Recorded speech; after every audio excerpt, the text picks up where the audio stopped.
이란이 하마스, 이라크 시리아 민병대를 뜻합니다.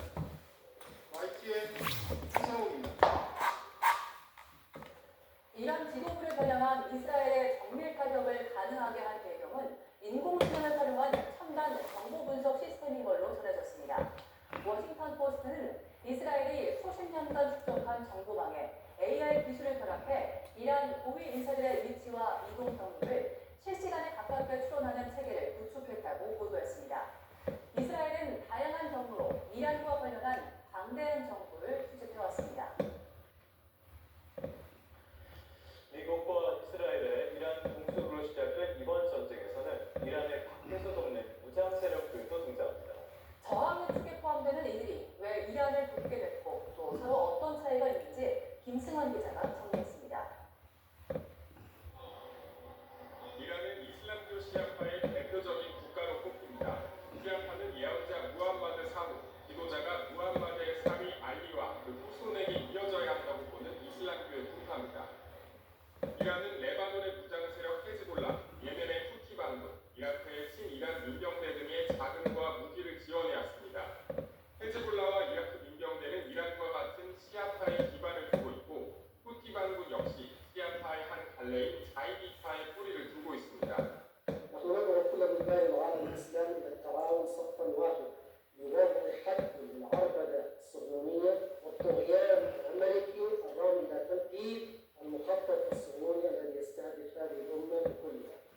이처럼 이란은 시아파 계열을 중심으로 친이란 세력을 묶어두고 중동 전반으로 영향력을 넓혀왔습니다.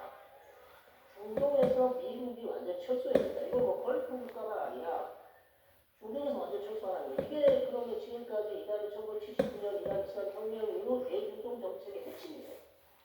이들은 억압에 맞선 저항과 순교의 담론을 강조하고 있지만 참전 이유는 조금씩 달라 보입니다.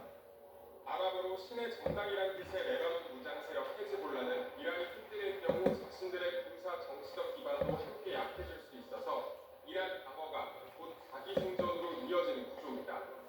예멘의 후티 반군은 반 이스라엘 전선을 강화하고 홍해 해상로를 지렛대로 삼아 국제적 존재감을 키우려는 계산이 깔려있다는 평가가 나옵니다.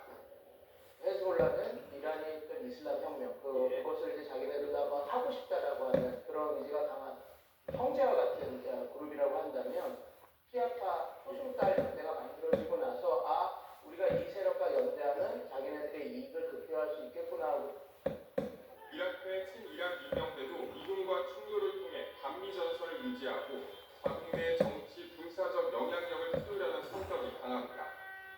결국 이들은 종교라는 공통분모로 묶여있지만 실제로는 각자의 이해관계로 움직이는 느슨한 네트워크로 볼 수 있습니다. YTN 김승환입니다. 이런 가운데 경제 위기도 현실화하고 있습니다. 이재명 대통령이 추경 편성에 더해서 에너지 수급 우려에 대한 더 선제적이고 더 과감한 대응을 주문했습니다. 또 대통령의 고유 권한인 긴급 재정 명령을 사용할 가능성도 열어뒀습니다. 강진원 기자의 보도입니다. 국회에 제출할 26조 2천억 원 규모의 이른바 전쟁 추경안이 심의 의결된 국무회의. 이재명 대통령은 중동전쟁의 여파로 세계 경제에 비상등이 켜졌다. 급등하는 국제 유가를 화두로 꺼냈습니다. OECD는 올해 주요 국가들의 성장률 전망치를 일제히 하향 조정하면서 올해 2분기에 유가가 135달러까지 치솟을 수 있다라고 경고했습니다. 특히 중동산 에너지 수입 비중이 큰 우리나라는 더 선제적이고 과감한 대응에 나서야 한다고 강조했습니다. 기존 관행에 얽매일 필요가 없다며 긴급 재정명령 카드까지 테이블에 올렸습니다. 긴급할 경우에는 헌법에 정한 긴급 재정 명령을 활용할 수도 있겠죠. 어쨌든 최대치로 신속하게 과감하게 대응할 필요가 있다. 헌법상 대통령의 고유 권한인 긴급 재정명령은 중대한 재정, 경제 위기 때 법률적 효력을 지닌 명령을 대통령이 내릴 수 있도록 한 제도입니다. 국회 절차를 기다릴 여유가 없을 정도로 긴박한 경우에 쓰는 거라 실제 사례는 드뭅니다. 1987년 민주화 이후 1993년 당시 김영삼 대통령이 금융실명제를 시행하면서 발동한 게 유일합니다.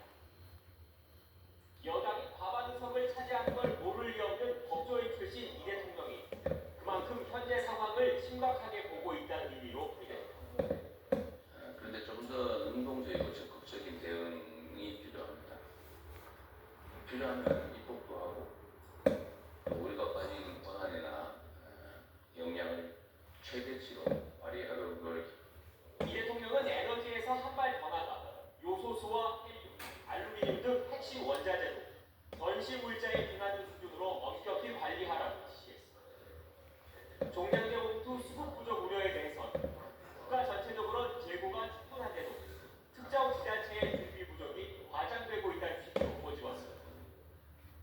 이 대통령은 정부의 위기 대응 노력과 관련한 가짜 정보들이 온라인에 무분별하게 유포되고 있다며 수사기관의 엄정한 대응도 주문했습니다. YTN 강준호입니다. 이러한 전쟁의 여파로 농자재 값이 폭등하면서 농사를 지을수록 손해라는 농민들의 탄식이 이어지고 있습니다. 이에 농협이 적자를 감수하며 마진을 뺏는 타격 할인과 이용권 지급에 나섰습니다. 김범헌 기자의 보도입니다. 본격적인 영농철을 앞둔 농민의 마음은 무척 비난합니다. 그렇지 않아도 부담되는 농자재 가격이 이란 전쟁으로 더 오르고 있기 때문입니다. 이란 전쟁으로 인해서 좀 농자재가 수급이 좀 어려운 상황이 있습니다. 그리고 국내 내수 경기가 위축이 돼가지고 토마토 추가에 지금 상당한 어려움이 있거든요. 이런 농민의 어려움을 덜어주기 위해 농협이 소매를 걷고 나섰습니다. 영농비 부담을 줄여주기 위해 대대적인 농자재 할인 판매에 나선 겁니다. 조합원들에게 10만 원씩 모두 1억 8천여만 원의 농자재 구매 이용권도 지급되었습니다. 가장 중요한 게 이제 농약값인데 농약값을 농협에서 할인 행사를 하고 있어서 지금 한 300만 원씩 샀는데 좀 할인 많이 돼서 좀 많이 좋은 것 같아요. 일부 품목은 절반 가까이 싸게 팔면서 농민의 긴 줄이 이어지고 있습니다. 원자재가 너무 많이 올라서요. 농민들 걱정이 많습니다. 그래서 저희들이 경력을 많이 싹 빼고 할인해서 생산비를 낮출까 해서 바로 할인 판매를 하게 됐습니다. 농약과 사료, 일반 가게, 소형 농기계 등 할인 품목은 모두 180여 가지. 꾸준한 경품 행사도 함께하는 농자재 할인 대전은 이번 주말까지 이어집니다. YTN 김범훈입니다. 일본 곳곳에서도 비명이 터져나오고 있습니다.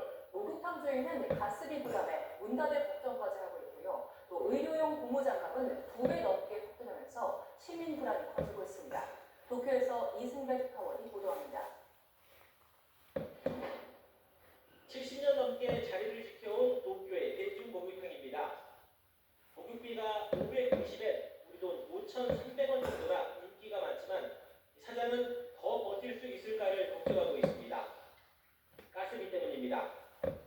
3년 전 이스라엘 하마스 전쟁 때는 정말 악소리밖에 안 나왔다고 말합니다. 3年前ぐらいに戦争が起こった時、一月のガス料金が170万ぐらいまでいってしまったので、今後もそういうのもあるんじゃないかと恐れています。 휘발유는 정부가 보조금으로 가격을 부여잡고 있는데도 목표치인 170엔을 훌쩍 넘어섰습니다.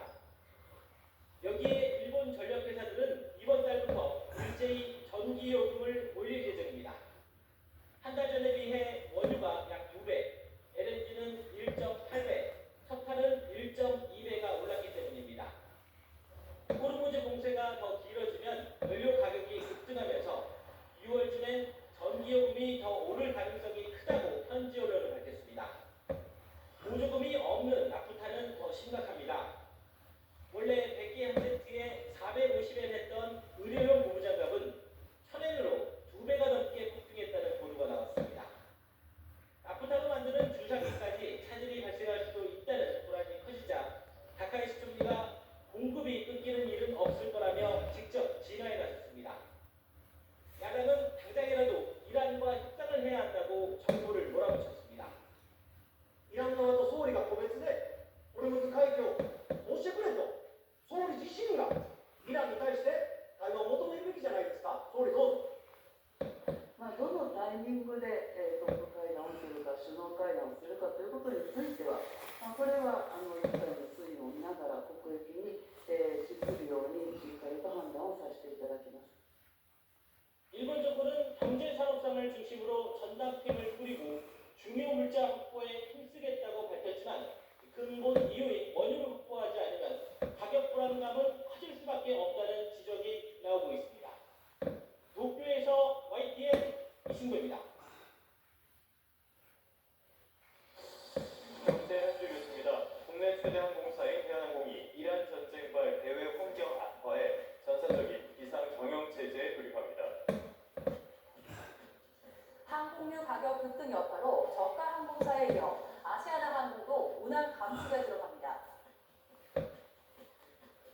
전국 전세버스 노동조합은 어제 기자회견을 열고 최근 기름값이 상승하는 상황에서 전세버스에도 유가 보조금을 지급해달라고 촉구했습니다. 한국은행이 원달러 환율 상승 속도가 빠르다며 쏠림 현상이 뚜렷하지만